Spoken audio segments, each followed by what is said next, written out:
Vítejte v krajině mnoha krás a mnoha tváří. V krajině tajemné, zasněné a okouzlující. V krajině, jejíž jedné části se přezdívá Severočeská riviéra a ta druhá je nazývána Máchovým krajem na Českolipsku. Vítáme vás při sledování závěrečné části našeho putování, ve které vás provedeme severní částí Českolipska. Z Hamru na jezeře jsme se přenesli nad údolí Ještědského potoka. Když se pozorně zadíváte pod sebe, určitě objevíte některé z bunkrů prvorepublikové linie opevnění. Dubnice není příliš velkou obcí a možná právě proto je široko daleko známá množstvím společenských i sportovních aktivit. Do historie vstoupila v roce 1352. Je však velmi pravděpodobné, že vznikla přibližně o 100 let dříve. Pozoruhodný je zejména zdejší kostel Narození Panny Marie, nad kterým jsme se stočili k jihu a který je překrásným barokním monumentem z přelomu 17. a 18. století. Znovu máme Ralsko před sebou a letíme dál k městu, které se snad ani nemůže jmenovat jinak než Stráž pod Ralskem. Ptáte se proč? Vysvětlení je velmi jednoduché. Na konci 13. století si zde totiž Markvarticové vybudovali strážní hrad. A protože tehdy byla mezi šlechtou v kurzu převážně němčina, zvali hrad Wartenbergem. A oni sami si začali říkat páni z Wartenberka. Hrad byl později přestavěn na renesanční zámek, který se pomalu, ale jistě probouzí do své bývalé krásy a znovu ho lze nazvat ozdobou Stráže pod Ralskem. Stráž má velmi bohatou a mnohdy i pohnutou historii. Od minulého století spjatou převážně s těžbou uranu, jak jsme mohli zjistit na konci minulé části našeho výletu. Zároveň je ale i oblíbeným místem rekreace a výletních cílů. Lákadlem je vodní lyžařský vlek na vodní nádrži Horka, která se před námi leskne už hodně dlouhou dobu. Okolí, kam není vstup zakázán, je zase doslova ideální pro turistiku i cyklistiku. Ralsko máme stále blíž a blíž, stejně jako se znovu, tentokrát z druhé strany, můžeme podívat, jak z výšky vypadá prostor uranových dolů.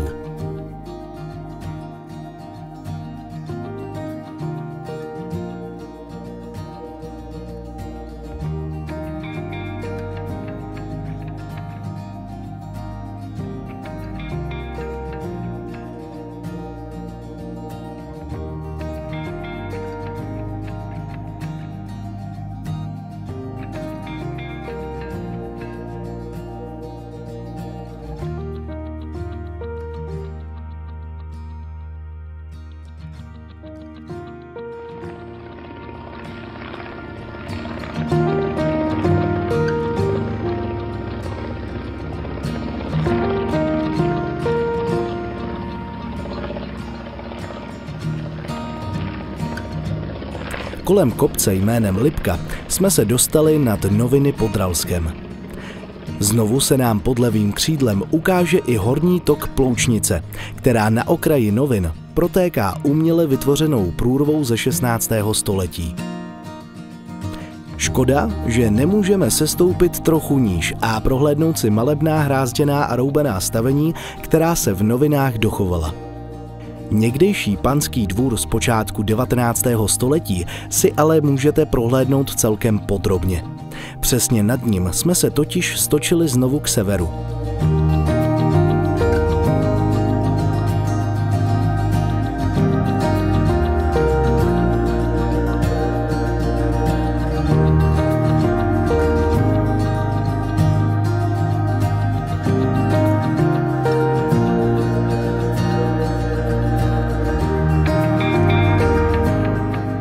Před sebou máme Brniště a jeho místní části. Zdejší krajina je velice příjemná na pohled a přívětivá k turistům i cyklistům. Vydat se můžete například po naučné stezce Lesopark Brniště, na kterou navazuje Hastrmanská stezka. A nebo vyšplhejte na vrchol Tlustce, který máme přímo po své pravé ruce. Musíte ale velice opatrně. V dobývacím prostoru se tady totiž nachází čedič a v lomu to opravdu bezpečné není. S námi v kabině letadla vám ale žádné potíže nehrozí. Právě naopak, můžete si s námi prohlédnout Velký Valtinov, kde se v porostu pod levým křídlem ukrývají hned dvě zříceniny. Jednou je středověká tvrz, která pochází patrně ze 14. století, kdy je Velký Valtinov poprvé zmiňován. Tou druhou je zřícenina zámku, který byl postaven kolem roku 1600. Přiblížili jsme se k Lužickým horám na dosah. Tam se ale podíváme někdy příště, při úplně jiném putování.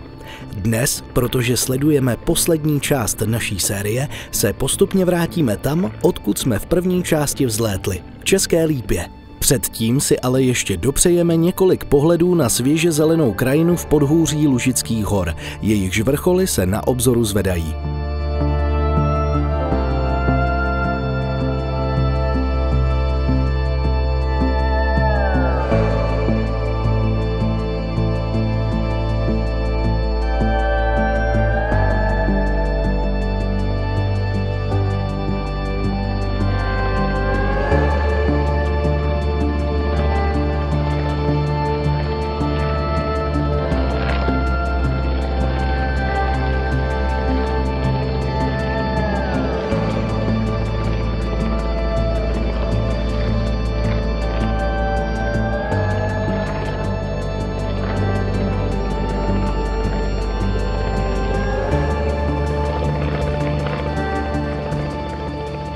Znovu se blížíme k Brništi. Je to poměrně rozlehlá obec, která má návštěvníkům co nabídnout.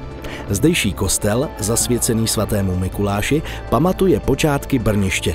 K návštěvě a poznání láká blízký areál Lesní Zátiší, který je jakousi uměleckou galerií v přírodě a kde ve skalách objevíte nejrůznější sochy a reliéfy.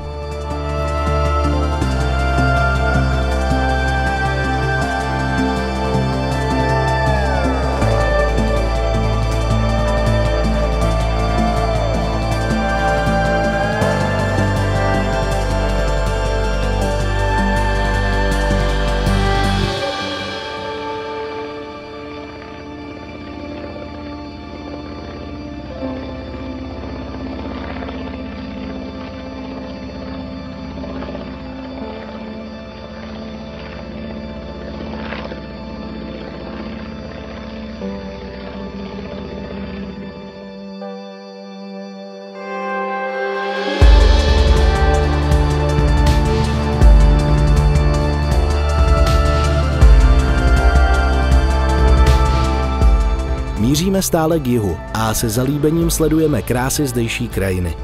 Znovu máme před očima monumentální Ralsko. Klikaté pásy zeleně nám ukazují, kudy vede cesta nebo teče potok. Zavedli nás k Pertolticím pod Ralskem, které leží od Mimoně, co by kamenem dohodil. Jedno mrknutí návesního rybníka a stáčíme se na západ. Když se budete pozorně dívat do polí, i tady můžete objevit část linie prvorepublikového opevnění.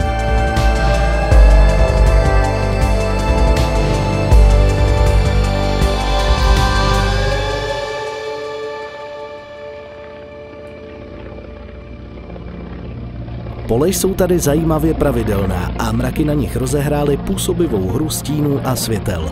Bohatice ale před námi neskryly. Právě naopak, díky té stínohře se nám předvedly v celé své zelené kráse. A také pohled na okolní krajinu, nad kterou se vznášíme, dostal úplně jiný náboj.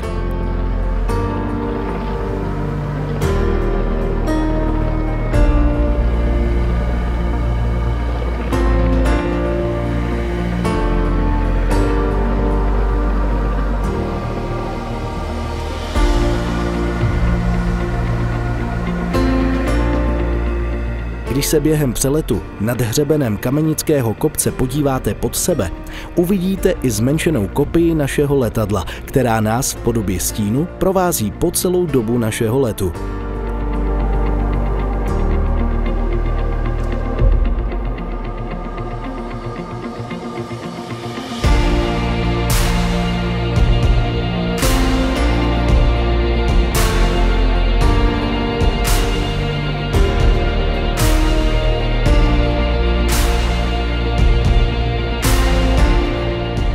prolétáme nad katastrem Velenic, které se před námi objevily v sevřeném údolíčku mezi Brnišťským vrchem, Velenickým kopcem a Spáleniskem.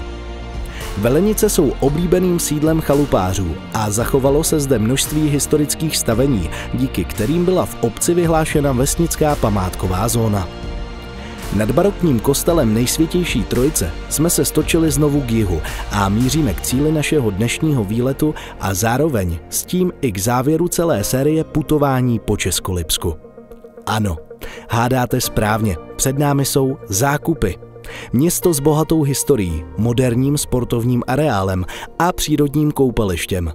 Právě tady budete obdivovat překrásný císařský zámek, který se v polovině 19. století stal letním sídlem rakouského císaře Ferdinanda I. Dobrotivého a kde se v roce 1900 oženil následník trůnu František Ferdinand d'Este.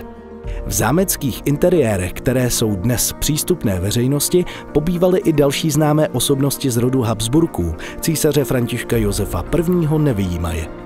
Nikomu z nich se ale nedostalo toho potěšení spatřit toto překrásné zámecké sídlo, které bývá občas označováno jako malý kousek císařské Vídně z výšky. Dopřejte si tuto malou radost a prohlédněte si z nebe děkanský kostel svatého Fabiána a Šebestiána, který Zákupům od časů středověkých vévodí. Pokochejte se symetrií zámeckých zahrad a barokního hospodářského dvora přiléhajícího k zámku. A pak se ještě jednou, naposledy, rozhlédněte kolem sebe. Jistě nám dáte za pravdu, že snad neexistuje rozmanitější region, než je Českolipsko. Tolik proměn, tolik nečekaných pohledů a výjevů, jako by se tady děly zázraky přímo před očima a doslova na každém kroku.